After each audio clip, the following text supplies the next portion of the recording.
हुजूर ने एक सुराख से बैल निकलने के बाद फिर दोबारा उस छोटे से सुराख को घुसना चाहता है, लेकिन वो घुस नहीं पाता। तो जिब्रील अमीन से पूछा, ये क्या माजरा है? अर्ज की, या रसूल अल्लाह सल्लल्लाहु अलैहि वसल्लम, ये उस शख्स की मिसाल बयान की गई है जो जुबान से बड़ा बोल बोल बैठता है और फिर उसको वापस लेना चाहता है तो वो नहीं ले पाता। इसलिए बोलने से कबल सोच के बोलना चाहिए। कुछ लोगों की आदत होती है कि वो फट बोल देते हैं, वो ये नहीं सोचते इससे किसी का दिल दुख जाएगा।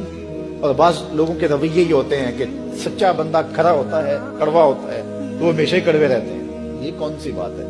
रसूलुल्लाह से बड़ा सच्चा कोई नहीं था, हुजूर से मीठा कोई नहीं था। तो ये क्या बात हुई कि ये ख्याल करके कि मैं सच्चा हूँ और कड़वा हूँ, हर वक्त जहर उगलते रहो, लोगों की इज्जतें उछालते रहो कि मैं सच्चा हूँ और सच्चा बंदा खरा होता है, बात कर देता है।